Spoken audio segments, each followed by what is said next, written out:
Hello and welcome back to my channel. In this video I'll be going through the complete restoration of my BMW E30 heater valve box.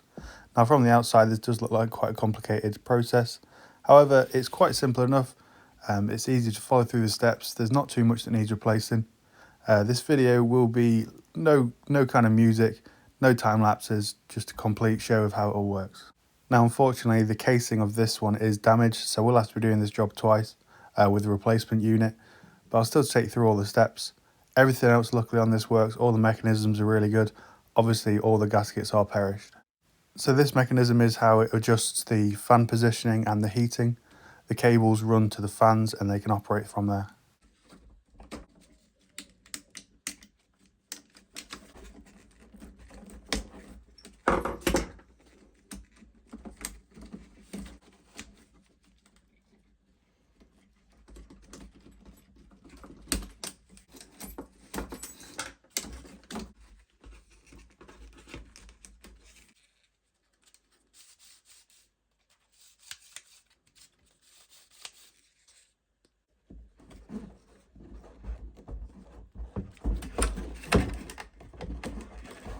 So now with the heater matrix and the heater valve, I was going to inspect and see. From BMW you can get a new valve for about £250. Unfortunately due to time restraints I didn't get a chance to do that, so instead I've resealed it. I'll show you that later on, and then replace the matrix.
So when removing the cables you will see that some of them are colour coded, so this really helps with the reinstallation. However, it is good to just measure them, make sure you've got them all in the right order.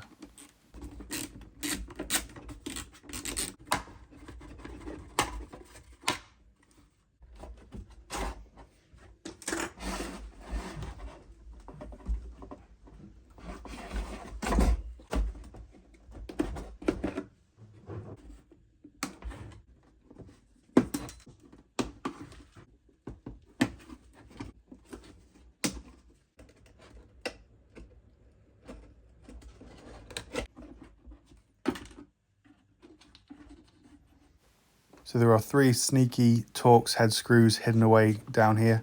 So these need removing before you can split the case apart.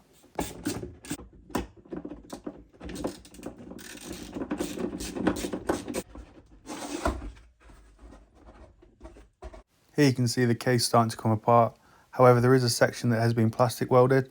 So for this, all I did was heated up a Stanley blade and started to cut into the area. Added a bit of heat and then I was able to pull this apart.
So here we have everything disassembled.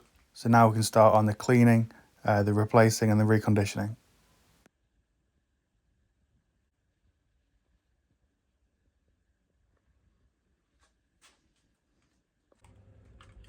So as you can see, the foam is completely perished. This is able to let air through when you don't want it, so depending on the position of the controls. So removing this foam is quite simple. First I just took the excess off and then covered it in adhesive remover spray. You want to really soak this, leave it for about 5 minutes whilst working on the others. It should all come straight off.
Now regarding the replacement foam, I went with 2mm closed cell adhesive back foam.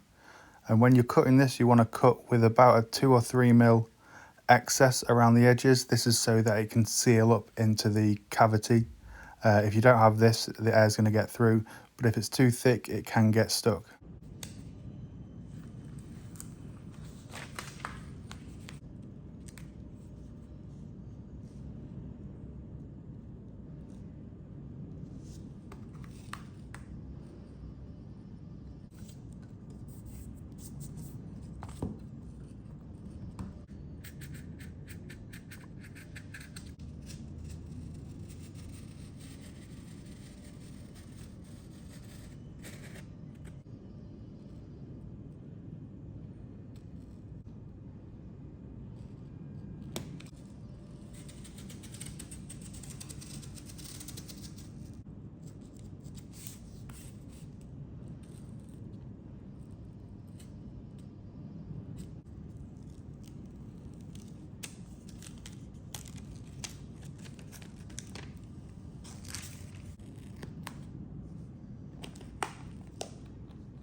So as I said, I did plan to replace this from BMW for about £250.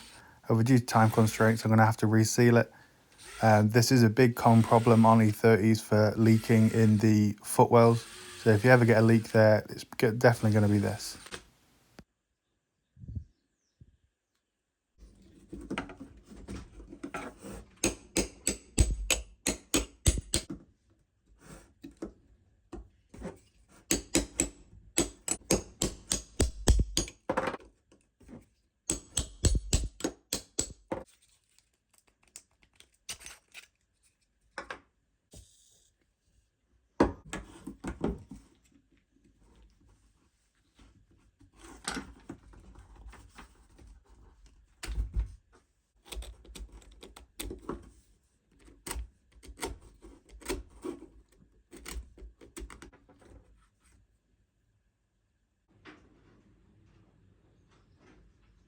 With everything cleaned up and prepped, you can get the O-ring. I'll put the size in the description.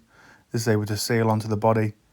And then there's some M3 by 30mm cap head screws.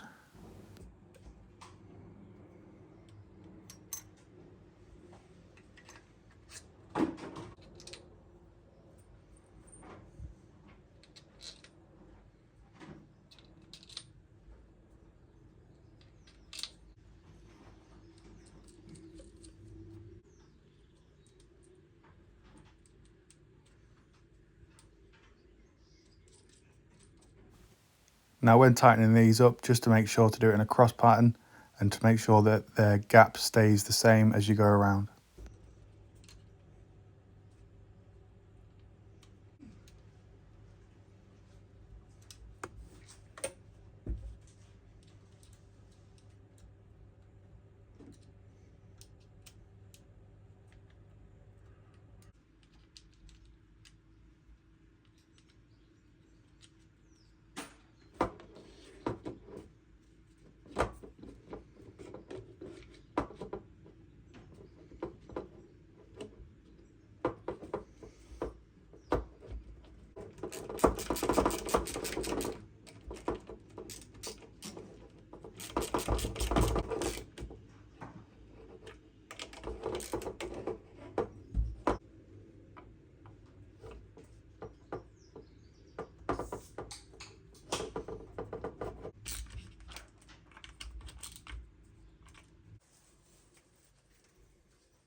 As with most things on these 30 or plus year old cars, the Loom tapes are always really bad, pretty crumbly, so nice and easy job to replace. Luckily all the junctions are taped in, so even when removing the tape, you're not going to lose the positioning.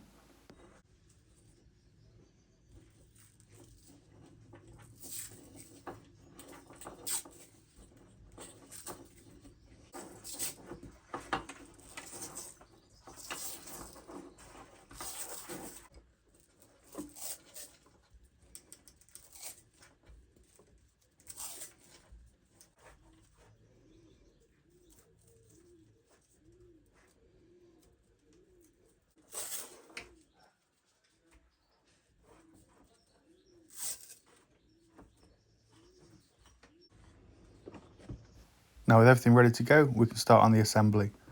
So it's simply enough just clicking these in, making sure the left and the right are the correct way around. This is where you can check that the foam gasket seats properly.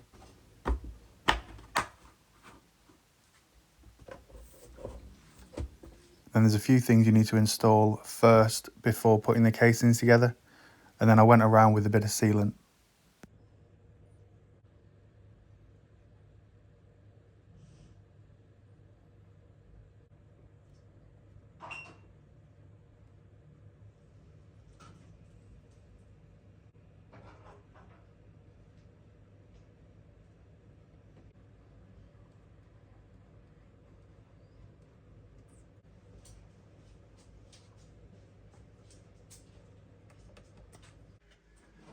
Now I'm not going to lie, this clip isn't the first time we're trying to do this. This took quite a few goes to get it all right. There's a lot of alignment inside that needs to be correct, and the dampening positioning, etc. There's a plastic piece that covers one of the dampers. What I actually did was glued that in place because it kept falling over.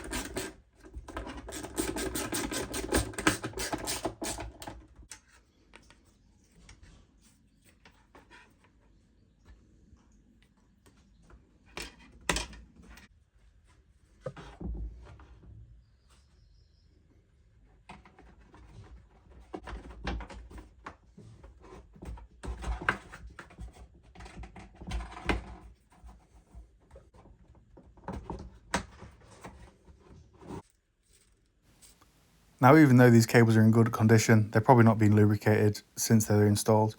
So it's nice and easy just to drop a few drops in each end and get them moving again.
So these two gaskets here were the only things I purchased from BMW. I think they're around £30 each, but they're such a complicated shape and different material. I think it's just best to buy from BMW.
Now with everything together, just in the nick of time, I'll be able to install this into the car, and then we can move on to installing the dash. Now if you've made it this far, I hope you enjoyed the video, and thank you for watching.